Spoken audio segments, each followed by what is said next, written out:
Good afternoon, everybody, and welcome back to the enduraplas live virtual showroom.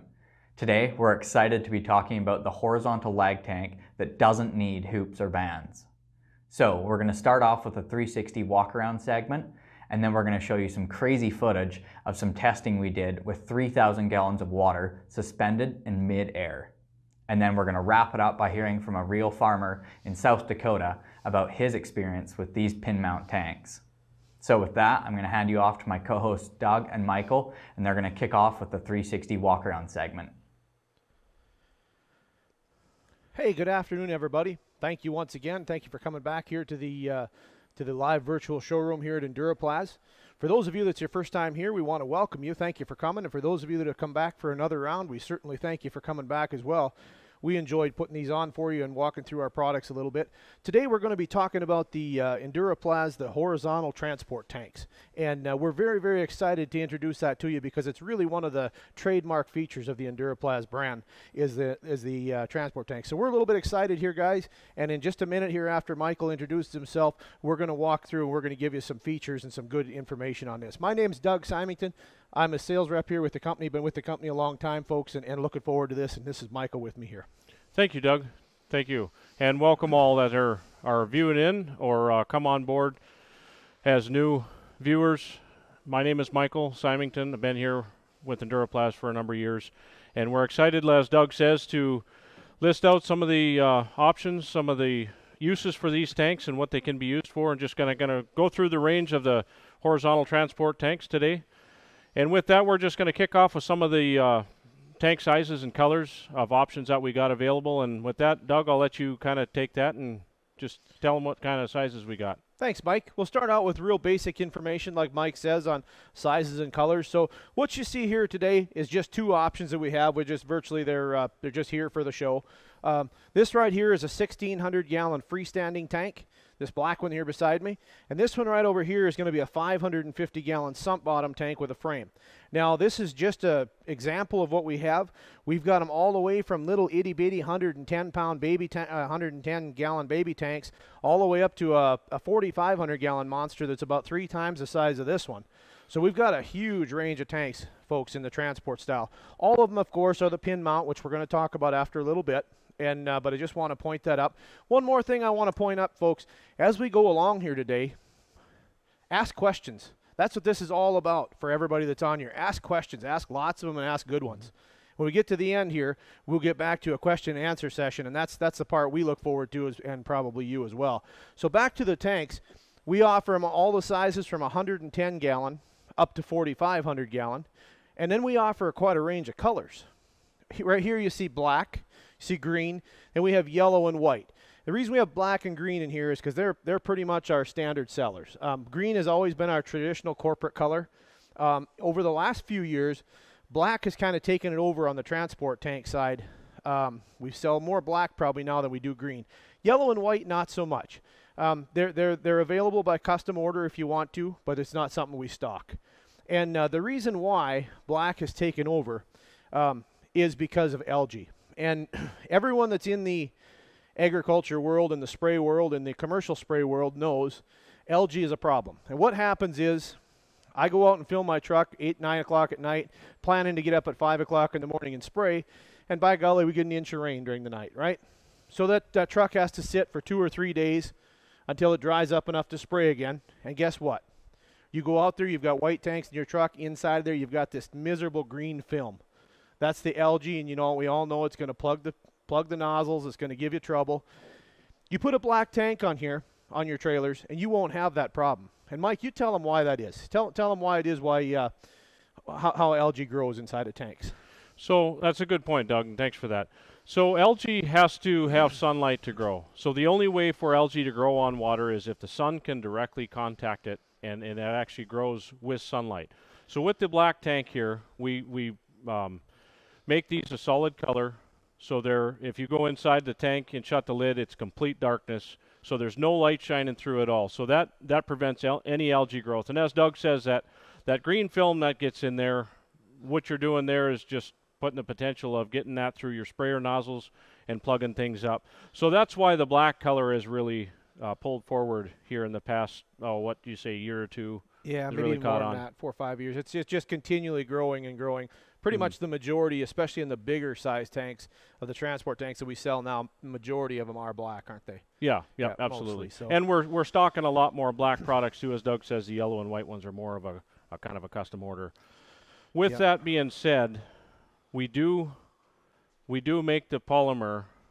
We grind our own material and we produce the raw material for the tanks. So we do have a good handhold on the Production, right, production from start right to from the finish. start. Yeah. Yep. Yep. Yep. So with that, Mike, let's move on into the, let's talk about the difference between the sump bottom. And again, folks, ask questions as we go along. If you have questions about color, sizes, anything we talk about, definitely ask them and we'll get to them. But let's talk about the sump bottom versus the flat bottom, should we? Absolutely. Yep. So what we got here on these two tanks that Doug pointed out to you, these are just two samples of what we got. What we have here, as you can see, this one's sitting flat on the floor. This is a freestanding tank. It's a flat on the bottom. It's freestanding. So it'll sit right flat on the ground, or if you got a flatbed truck that you want to make into a water truck, this will sit right flat on the truck. What's the difference in the sump bottom tank? This one here, you can see it.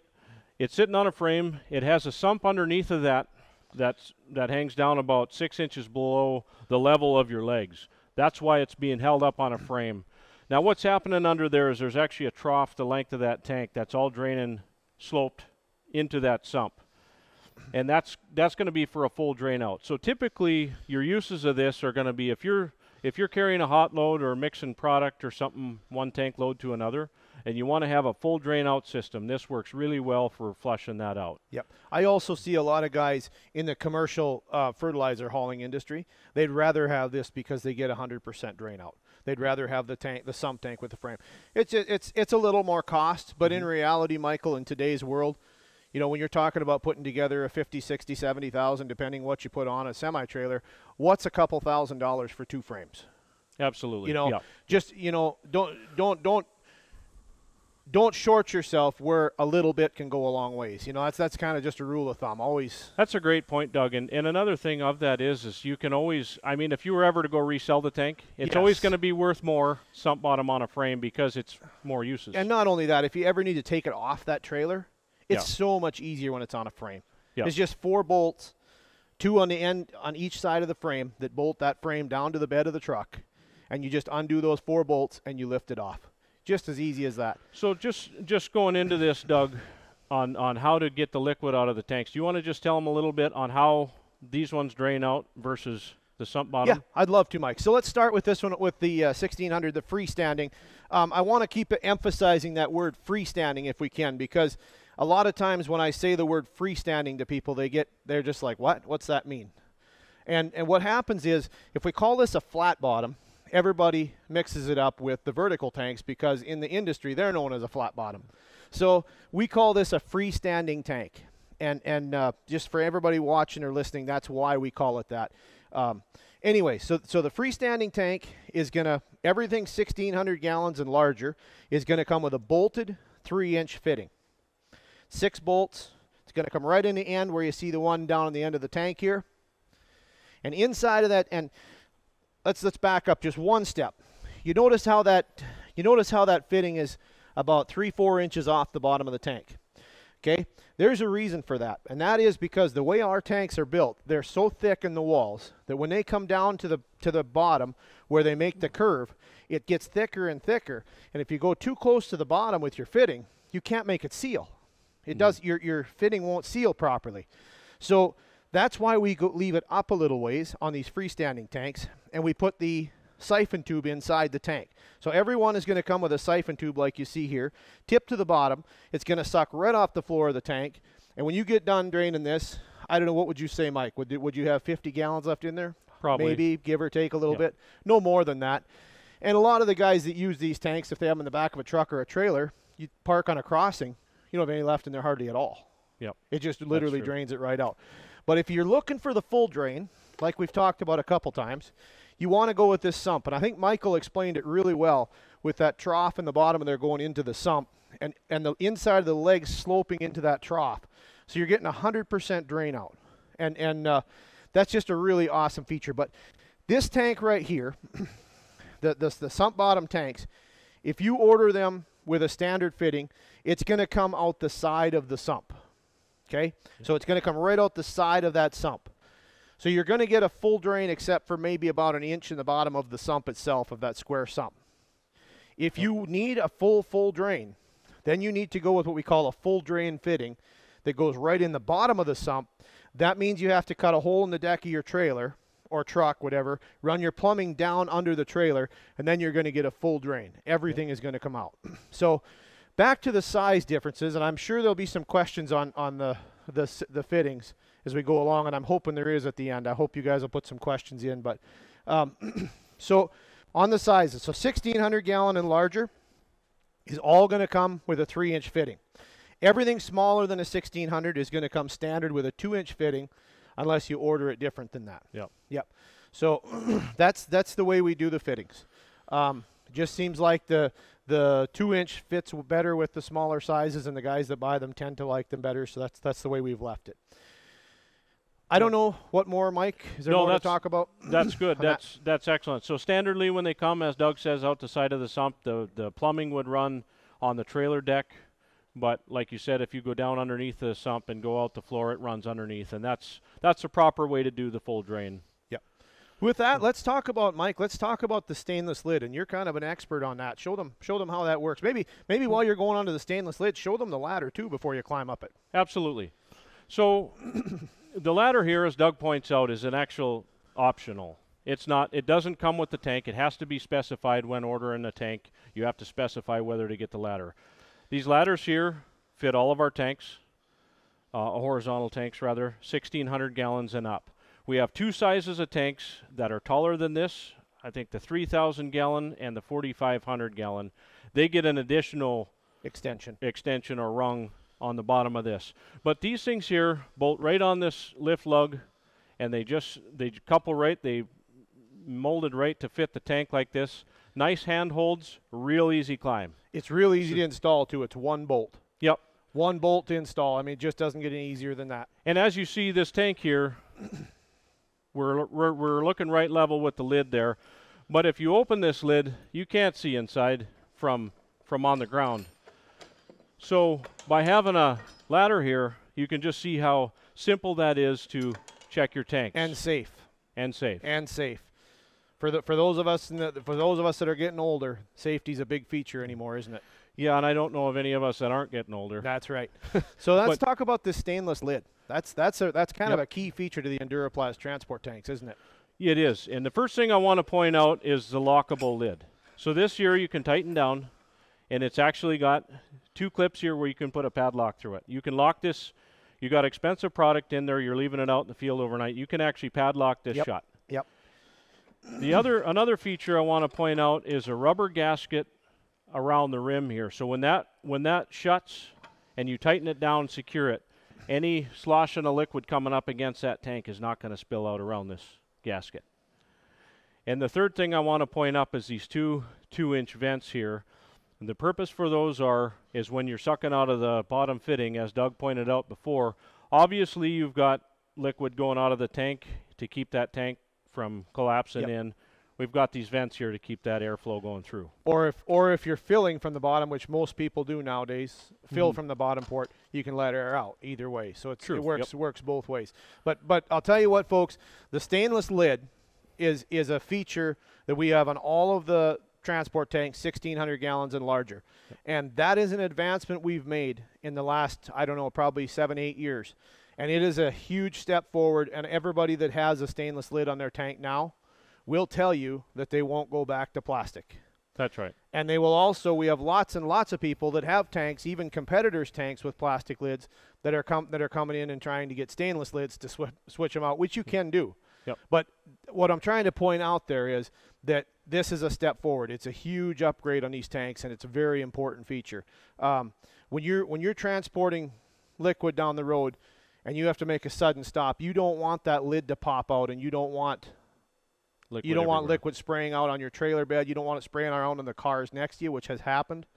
Things like that. You don't want that. That's why we've gone to this for safety, for all them reasons, and it's just a big upgrade. It's well Very good point. And Yep. as Doug says, you can replace this. It's got a ring around here that's just leg bolted on. Yep. You can take your existing lid out and replace it. So on all the tanks smaller than a 1600 gallon, we just use what we call the quarter turn poly lid.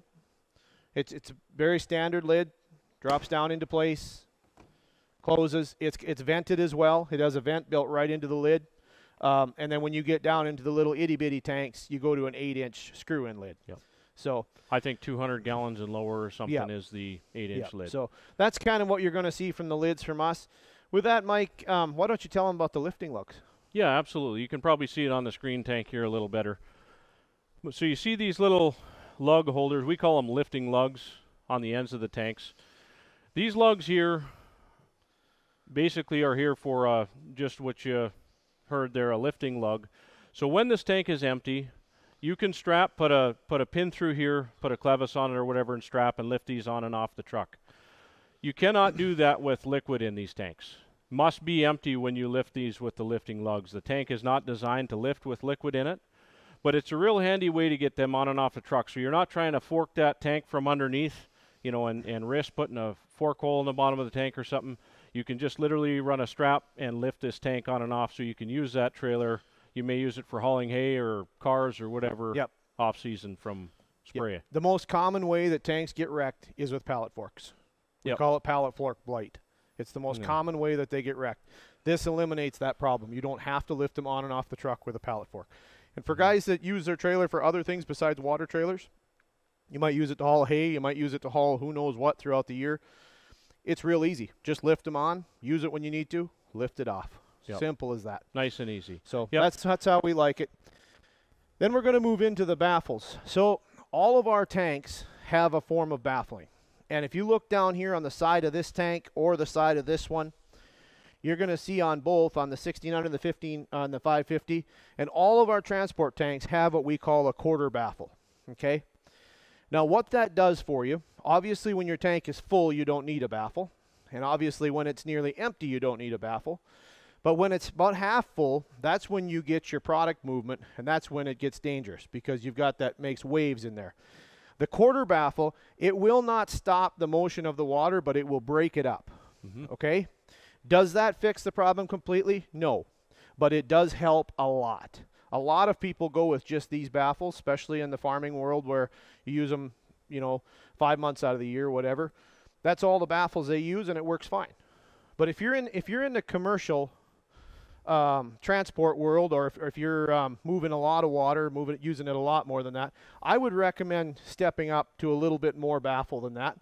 Even though these work well, I would go, we have a couple different options out there I'd like to show you. The first one here I want to show you is this baffle ball. Okay? Now the way the baffle ball works, Michael will show you how you just snap them together. Yeah, they come in two halves like this, and you can see they've got little clip points, which you obviously line up with the opposite style there. You just make sure all your clip points go through, and you just take that ball and give it a little turn, and it snaps those clips into place, and that locks it. So that is all the assembly that's required on these baffle balls. If you want to buy baffle balls to put in an existing tank, that is literally, you get them in halves like this, so they're a lot easier to ship, and you just take them in halves and clip them together like that. Now I want to tell you a little bit about the baffle balls, because this is a product that I think is under-recognized, and it's got huge potential. The baffle ball, first of all, people say, how many does it take? Well, obviously, one ball does 10 gallons, offsets 10 gallons of water. So in a 1,600-gallon tank, you're going to need 160 baffle balls. On a 550, you're going to need around 53, 4 of them, something like that. But the way it works, you fill the tank plumb full. And we had a question earlier, someone asked, what happens if you only fill it partially full? I would recommend not doing that, because then the balls will actually start to move around inside the tank, and they'll actually beat each other up in there. As they get moved around, they'll beat each other up and do damage to the baffle balls themselves. But if you fill the tank up with them, the way it works, so you got them all sitting here, you can kind of envision it. You got 150 of these packed inside of this tank. Each one of them becomes its own sphere, and they fill full of liquid. And honestly, I have witnessed it. You can take a load, everybody knows what it's like to take a load of water that moves around and actually can get a little bit scary sometimes even. Yep. This will make it so solid you'll think you're hauling a load of sand, won't it? Yeah, and because it's round like this, it blocks the slosh from not only front to back, but side to side. So not only do you have better stopping, like way better stopping, you've also got the stability of not having your water moving this way and the risk of tip over. It's got, they're hugely, I don't know, they're hugely effective, really. Yeah, they That's are. the word I'm looking for. And actually, not only just the safety of driving, as Doug points out, extremely safe, a lot safer than when you're just going with no baffles. But more than that is the wear and tear on your truck. Now you've got a truck, and you have a water tank without baffles. It takes about 30% more braking power to stop that truck. And distance. And distance.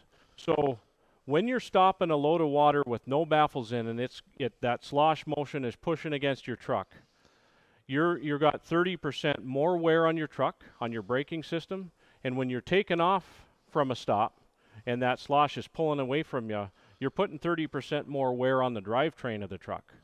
So you're not only riding safer, you're saving your truck a lot of wear and tear. But I know when I'm driving a truckload of liquid, I want it.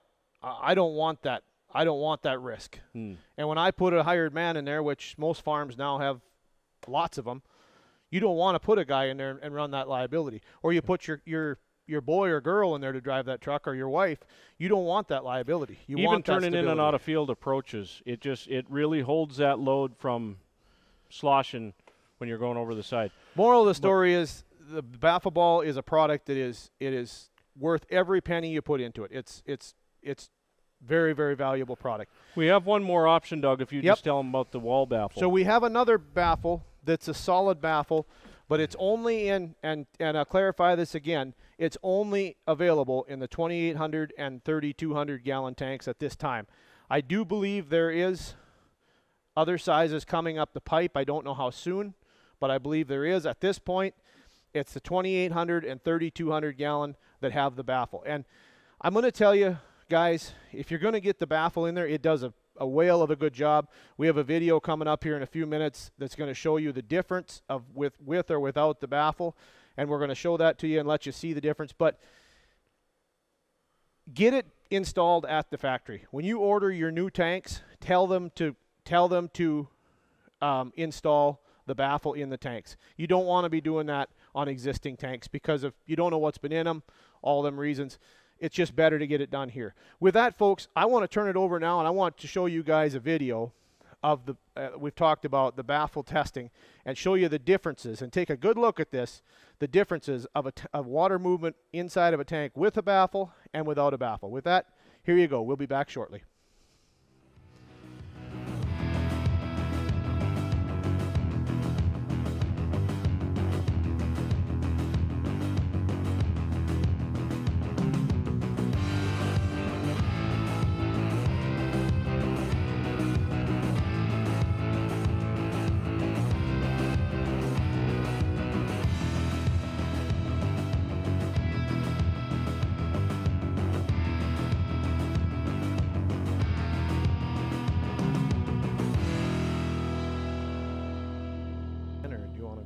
I can introduce and okay. Well, wasn't that cool? We that was just a little example of what that wall baffle does inside the tank, and does it work as effective as all full of baffle balls? Probably not, but that wall baffle blocks a huge amount of it. Just breaks the flow, and it's going to save a lot of wear and tear on your truck. Gives you peace of mind, whether you're driving the truck or whether you're one of your valuable employees or your family members is driving it. Just gives you that peace of mind to know you've done everything you can to give them a safe ride. Absolutely. So moving on, we're going to talk a little bit about the thickness of the tanks. I'm going to, this thing here, random shape cutout piece of plastic, I'm going to give to Doug here, and he's just going to explain to you a little bit on how thick the tanks are and why. So, okay, so I love to talk about these cutouts. And the reason being is this is an actual cutout off of a 1,600 gallon tank just like this. This is one of these legs. As you can see it, just like that, just like you slid it out. Okay, First thing I want to do is I'm going to bring this up close to the camera and I'm going to show you. This is only a 1,600 gallon, so this is only a mid-size tank. Imagine how thick they are when you get to the 4,500s. They're over an inch thick at the bottom. This is a 1,600 gallon, and that's almost 3/4 of an inch thick, and this is halfway up the sidewall of the tank. They get thicker as you go down. So what you're looking at there is really, really high-quality engineering and really high-quality heavy-duty product. I also want to show you inside of here. So look at the outside here. There's the pin mount. That's one of the trademarks of the enduraplas transport tanks. We're going to talk about that after a little bit. But I want to show it to you. That's the pin mount where the pin goes through to mount it to the bed. Look inside of here now. You can't see that pin anywhere. That's full of plastic in there. That's probably 2-3 inches thick of plastic there. And that's just a 1,600 gallon tank. Now you go up to like the 3,200s, the 4,500s, you're talking about that thick of plastic around the pin mounts. That's why you can mount your tank to your truck bed or trailer bed, and you do not have to worry about it. That is the state-of-the-art, standard of the industry way to mount a tank right there. Yeah, that's a good point, Doug. And these tanks here, and it's on our website, but these tanks are all rated for 16 pounds per gallon. So hauling water at 8.3 pounds per gallon these are way, way heavy, almost overbuilt. Yep. But we did that because of the fertilizer, the now liquid brine. There's a lot of other products that guys are transporting with these tanks. Molasses. Yep. Tons of guys hauling molasses products for feeding cattle. That's a big user of these tanks. Mm-hmm. There's just so many. Road construction. Tons of people in the road construction use transport tanks. So ice brine, all kinds of things. But today we're just talking about the tanks themselves. Now we've talked about the thickness, we've talked about the way they're built. All that leads up to one thing, and that is enduraplas is comfortable to put a 10-year warranty on their tank. Mm-hmm. I do believe that is the leader in the industry of warranties on plastic tanks. And the way that works, folks, when you buy your tank, I don't know if you can see it here, but on the end of your tank there's a sticker. So every tank, regardless what you do, when you buy that tank, you're coming with a 5-year warranty. You get this tank home, and there's a sticker on the end.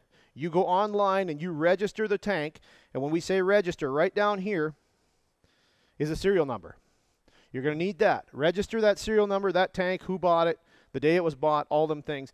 You just doubled by doing nothing more than registering the tank. Doesn't cost you a thing. You just doubled the lifetime of your warranty from 5 to 10 years. Is that right? Am I getting that right? Yep, that's 5 exactly to 10 right. years. So you now go to 10-year warranty just by registering that tank. So I would recommend when you buy your tank that be one of the first things you do. Would that? Yeah, absolutely, absolutely. Yep. With that, Mike, Yep. I don't know what else to tell them about the warranty. I'd like to turn it over to you to talk about the sight gauges and the gallon markers. So some of the options, like the ladder, the sight gauge is the sight tube is an option that has to be ordered when ordering the tank. It does not come standard on the tank. It has to be specified to get.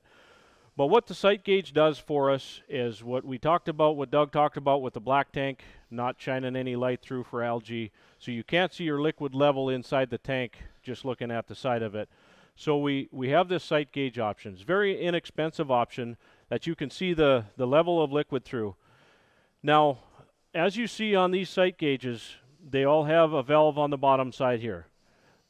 What is this valve for? Simply when it's when you're loading or unloading the tank, a lot of guys will have the valve open so they can see the product moving up and down the sight tube.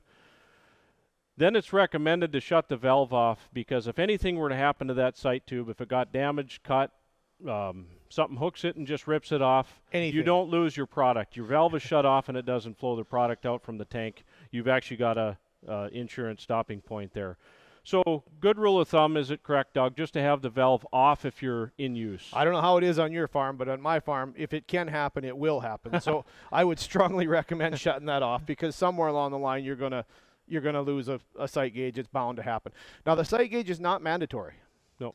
You have to order it. If you want it, you have to order it special, but you don't have to use a sight gauge. If you're comfortable not using it, that's fine. But the majority of the tanks that go out of here do go out with one on, don't they? Yeah, that's a good point. Another point that I missed here is the gallon indicators up the end of the tank here. So when you've got a liquid level in your clear tube, you can see across here we've got gallons and liters, both, so you can kind of get a real quick snapshot of where you're at there. Now we have those gallon markings not only on both ends of the tank, we have them on the sides of the tank as well. Yep. So if you want to, you can even put a sight gauge on the side, which you'll notice if you go through our website or catalog, you'll notice on our nurse trailers, that's where it is on them. It's on the side. So that's an option you can do as well. With that, I believe, do you want to talk any more about the sight gauge? Or? I think that's, unless there's any questions after, I would just... There'll be questions come, I'm sure, and that'll be good. We're going to just show you one more quick add-on feature. We're not going to spend a lot of time on it. But we offer a basket, a filter basket that goes inside of the lids. Largely, it works on the poly lids. It's an add-on feature. If you're going to fill through the top, I would recommend using it. Like I said before, most people this day and age do fill through their bottom ports. They force fill in through the bottom. So it's not as popular as it once was, but I just want to make it known to everybody that is a option that is available when you order your tank. So if you want the filter basket, definitely mention it to whoever you have on the phone that you would like that as well. Good. Thanks for that, Doug. With that, we will move on and talk a little bit about, I'm going to have Doug just explain to you a little bit on the pin mount system. He mentioned it before. It was in the sample that he showed. But Doug, if you could just go into a little more detail on what you talked about, the pin mount system, why and how that's used. Okay. So you all saw when I showed you, or hopefully everyone did, saw on that cutout of the tank, you saw how thick that corner is where the pin goes through. So on all of the tanks, 1,600 gallons and larger, there's 8 legs. So it's going to require a pin mount kit, which is 8 pins. And one goes through the corner of each leg. And you'll see on this pin that on each end, there's a hole drilled. That's almost a 1-inch thick pin. Okay? So you put that through, you run a bolt through, and you bolt that right down to the bed of your truck. Bolts go through the end there. Yep, on the tanks smaller than 1,600 gallons, there's quite a few of them have six legs, and then when you get to the really itty bitty ones, then they just have 4. But all of them mount the same. And it's like we've talked before, it's kind of one of the trademarks of enduraplas, and it's something that we've come out with. It's a step forward in the industry. I think we're the only ones that have it at this point, and it is definitely a huge step forward in the way you mount a tank to a truck. But this is what give us the confidence, the pin mount system, to put a 10-year warranty on our tank, to put that warranty on there, because we know that with this mounting system, it is superior. Now the reason why that is, you put those bolts in, and you can pancake that right down to the bed of that truck all the way around evenly. So you're not all cattywampus. Every leg is pulled down evenly all the way around, tight to the bed of that truck. So that tank has to flex with the truck. It's no longer its own entity on there. It is part of the truck. It's that tight. And that's how you get the quality of mounting that we have with the pin mount system. That's a good point, and that's why the tank is actually a DOT approved tank, because it's secured fast and solid to the truck. But to Doug's point, a lot of questions we get on how to mount a tank, and we do have a video on this on our website to go on to. But when mounting this, it's just as simple as drilling a hole right down through your truck bed. But a lot of the truck beds are wood deck or aluminum deck. And what I always recommend, best practice just for extra security, if you don't have a crossbar underneath of the deck that you can hit with the bolt, you can just put a little flat piece of steel underneath there, drill a hole in it. So underneath your truck bed is you put your bolt down, there's a nut and washer, but so that nut and washer has a piece of steel to stuck up to. It just gives it a lot more meat in there, so it's not pulling up through the truck bed with your nut end of the bolt. That's good. That's good information, Mike. That's very helpful. Mike's installed quite a few of these actually in different times, and he kind of knows the tricks of it. You know, there's a lot of good success stories out there about these pin mount tanks. There's just a heap of them. We got a lot of customers that have used these and are using them and absolutely love them. We're going to show you here a picture. We're going to show you a picture right now of a good customer of ours. Just take a look on your screen. This is a truck, was full of liquid fertilizer. The driver turned the corner too short, tipped the trailer over, landed on the tanks. Okay? Now listen close. It totaled the truck, it totaled the trailer, and they took the tanks off and mounted them on another trailer and are still using them today. And was it right those tanks were about half full of liquid when they tipped? That's correct. Yeah. So they lost the truck, they lost the trailer, they lost the liquid, but they still had the tanks. Mm-hmm. And we would attribute that largely to the pin mount system. Yep. Had they been mounted any other way, they would have lost the tanks as well. Yep. And we often get asked, Doug, don't we, why we don't have hoops and bands over the tanks. That, what you've just explained to us, is exactly why we don't have to have a hoop over the tank. And the reason we don't want a hoop over the tank is because a tank expands and contracts and moves with liquid flow, and that hoop, you've always got to be tightening those down, otherwise your tank wearing underneath of that hoop or band, which fatigues the tank. We don't want that, so we developed, engineered this design, which we've had amazing success with, as Doug pointed out and as the picture showed. Enduraplas is a company that's continually engineering. We never stop. There's always more engineering happening, and that is just an advancement in the tank world. That is, it's a pioneer, and it's just been a huge success. So with that, we just wanted to we're going to show you guys a little video on this point, Doug, on the pins, and we're going to move into a durability test segment, which is going to be a little video clip that we show with the durability video that we did. And this is pretty cool. Pay attention to the video. We're going to talk a little bit about it when we come back. But stick with us, because we're going to be back for the question and answer session, and we look forward to having your questions. Absolutely.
Hey folks, welcome back. Wasn't that a fun little commercial break?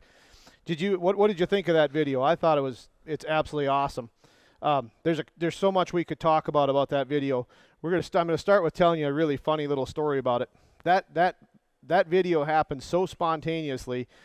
You probably wouldn't believe me if I told you, but just so happened one day out at our welding fabricating shop, there was a crane sitting out there. And we had this idea that, hey, we should try out one of these. We should see what happens when you turn a transport tank upside down. Who ever heard of that? And hang it from the pins and fill it with water. And guess what? That's exactly what we did. Not only did we fill it with water, we bounced it up and down a few times just for good measure. The only thing we did, we forgot how we were going to get the water out of it. And did you know that when you put 26,000 pounds of water on one of those stainless lids, the lid will hold it in so good that you can't get it out? So what ended up having to happen was they had to knock the breathers off so we could let the water out. That was a funny day. Yeah, yep.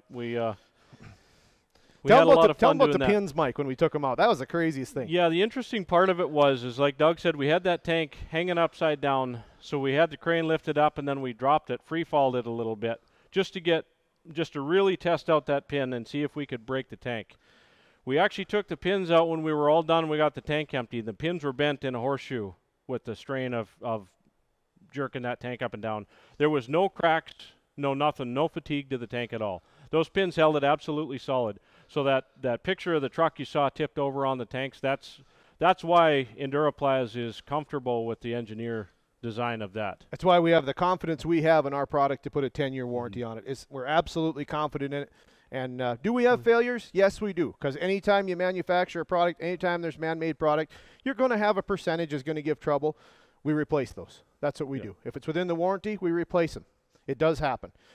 But we are so confident in our product that we put that 10-year warranty on there with that solid backup plan, so that you are never without a backup plan when you buy an enduraplas tank. Yeah, so we do those kind of things once in a while, not just because we like wrecking stuff, but simply to prove to ourselves that our engineering is working. And it is. It is. Comfortably. So with that, we would like to introduce you to it's called the customer review segment. This is the first time we've ever done a customer review on a live virtual showroom, isn't it?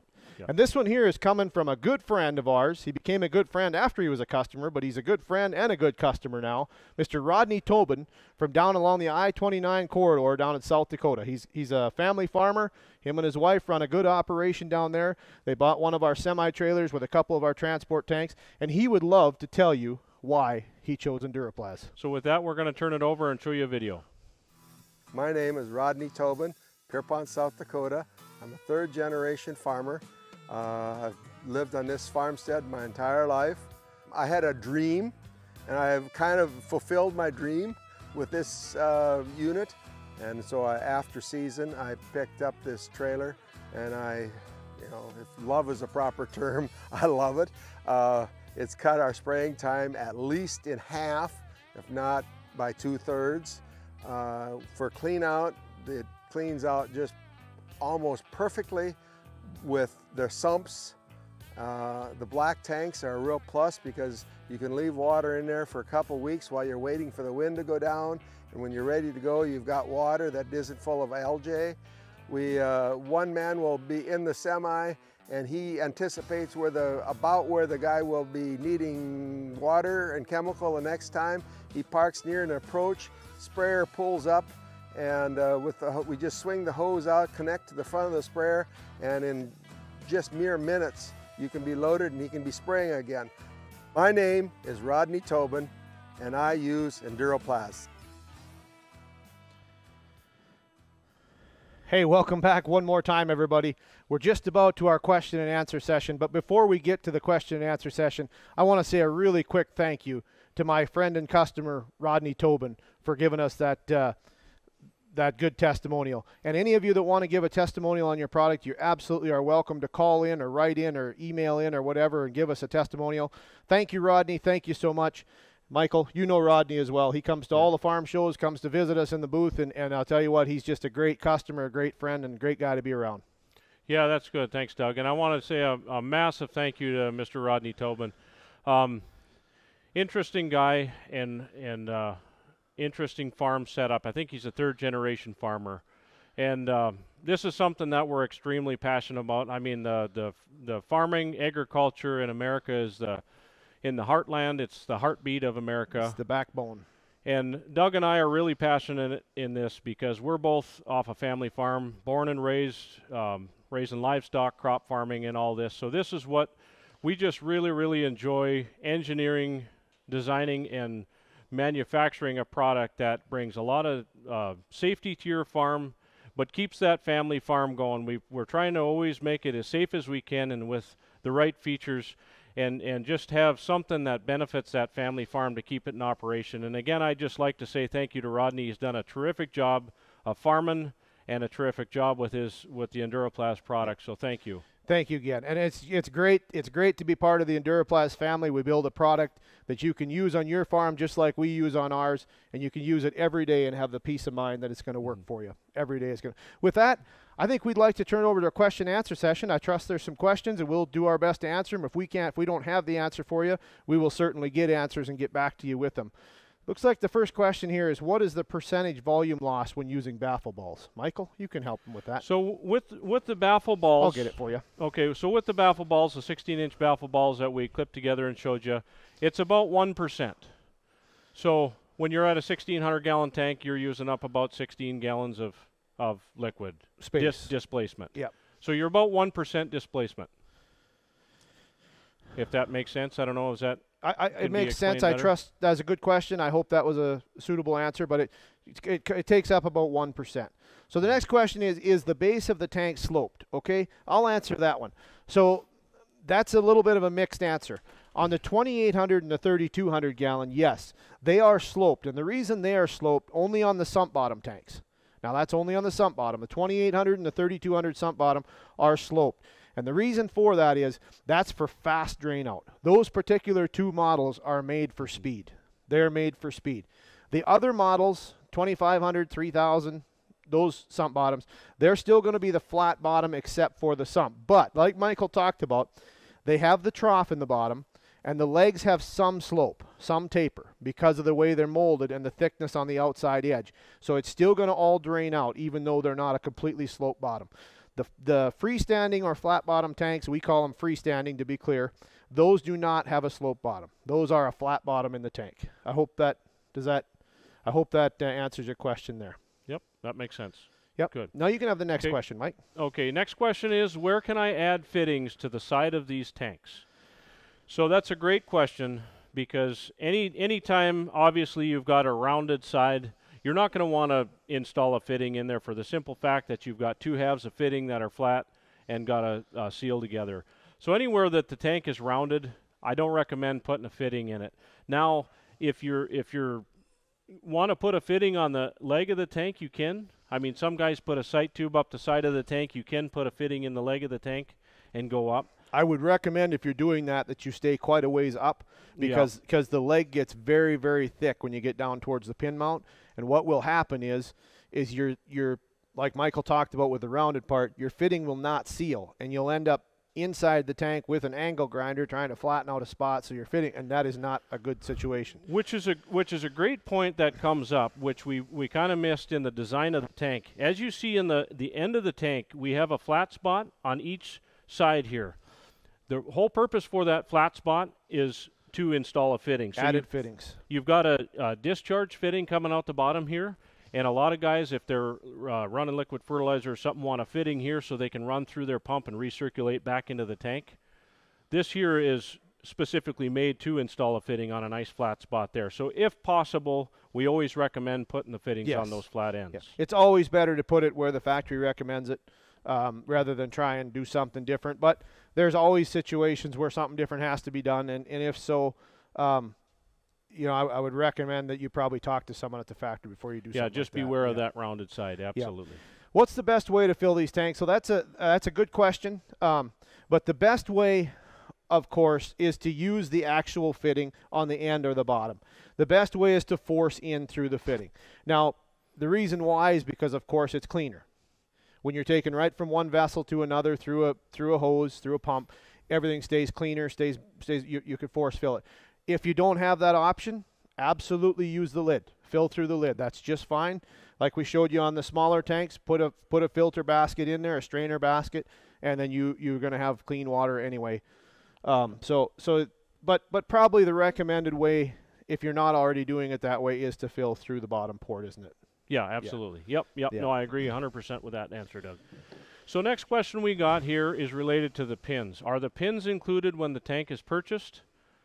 Are they more expensive than hoops? So we got two questions. You can have the first one. Good. Are the pins included with the tank purchase? No, they're not. This is an additional purchase. So you order the tank, and the 8 pins that go with the tank for mounting it do come separately. So you do have to buy the tank and buy the 8 pins. Now the expense or the price of the pins, I'll just kind of roll that over to Doug. It's over and against the hoops. It's going to be somewheres. The price of the pins is going to be somewheres around $15 a pin, give or take a little bit, depending where you're at. So you're really, really inexpensive. On an 8, you're only talking about $120 total cost for the pin mount. Mm-hmm. If you compare that, I don't know the cost of hoops exactly, since we don't do the hoops anymore. I don't even follow that market because it just seems like we've left that so far in the dust. But the hoops, I think they can run in that $700 to $1,000. $700 to $1,000. So you're not even you're talking apples to oranges when you start talking the cost of the pin mount system compared to the cost of the hoops.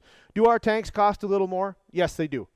And the reason why is because they're engineered better, they're engineered heavier, they're engineered to not need the hoops. So they're going to cost a little more than a tank that needs hoops. But you're saving yourselves a lot of headache, a lot of wear and tear. Boom. I mean, it's real simple. So why does one tank come with a stainless lid? So we touched on this earlier, Doug, I think, but we'll touch on it again. This tank here is a 1,600 gallon. So anything 1,600 gallons and up all comes standard with the stainless steel lid. Anything below 1,600 gallons is going to come with our poly quarter turn poly lid. So everything 1,600 gallons and up is stainless steel. And there's quite a few reasons for that. Of course, the first one is because when you get into the bigger tanks, there's a lot more liquid movement, so you've got a lot more risk of the lid popping out. You get in these little tanks, and it doesn't happen near as often. It can happen, but not near as much. The other side of it is, on the smaller tanks, we have tried to keep the cost down. There's no hiding it. That stainless lid is an expensive piece. That's an expensive add-on, and that is why we've included that on the 1,600 gallon and larger tanks. When you get a quote for a tank, it comes with that lid. Yep. That is not something we tack on later. That comes standard on there. So you're actually getting a pretty serious upgrade for the cost of the tank. We don't do it on these little tanks because it kind of takes it out of proportion a little bit, because it's such a valuable piece. Good point, Doug. Good point. So what is better, the baffle or baffle balls? That's a matter of opinion. Michael, you give them yours and I'll give them mine. Okay. And mine is, what is better? Obviously, the baffle balls are better. Reason is a wall baffle in the center of the tank is definitely going to have a significant amount of breaking the water sloshing back to front. It is going to break a large amount of water sloshing back to front. Where is the baffle balls better is because these stop that slosh not only back to front but side to side. As you can see, that water's got no movement. It's got no room to gain momentum, to move any direction. Because if it's not going to hit this ball and it's going to go through that hole, it's going to hit the next one. So you've got basically a solid load with baffle balls. Are they more expensive, as Doug pointed out before? Yes, they are. But honestly, it's well worth the money. So now I'm going to give you my opinion. And I agree with a lot of the points Mike made there. As far as stability goes, yes. If you're hauling water or hauling the same fertilizer day after day commercially, yes, that's the right way to go. Now, if you are hauling hot mixed liquid chemical, or if you're changing brands of fertilizer, or if you're doing anything like that, then I'm going to tell you, no, this is not the right way. Then you should go with the upright baffle. And the reason for that is because these do such a good job of holding the water in, they don't necessarily drain out real good, real fast. You're going to get some residue left in there. Yep, so as long as bottom pockets. So as long as you're just moving water or just moving the same product, that won't matter, and you'll get that stability and not have to worry about it. But if it's something that you need to drain out or rinse your tank out, this is not an easy way to do that. So that's why we've come up with the other baffle system, is for the guys that are actually having to clean their tanks out, rinse them out, and use it for other products. So it's a matter of opinion. It's also a matter of application. You know, what's your application? And I would say the best thing to do with that, call into the factory, talk to one of the sales reps, the territory managers, talk to one of the in-house sales team, and they'll walk you through. They'll ask you questions about the application. They'll ask you questions about how you're going to use it, and then they'll make recommendations of what they think would be the best according to your application. That's how we like to do it. So, so is one better than the other? Depends on your application. Yep, exactly right. In different applications, each one is better than the other. So. And we do have, this is a 16-inch diameter ball, and we have them in 7.5-inch. So they fit in an 8-inch lid or a 16-inch lid. So they don't just go in enduraplas tanks. They will fit competitors' tanks too, as long as your opening is 16-inch or 8-inch. We do have that option. Yep, but good points. Good points. So I think we're up to our last question. They're telling us, where can I buy these tanks? And I need to see the sizes.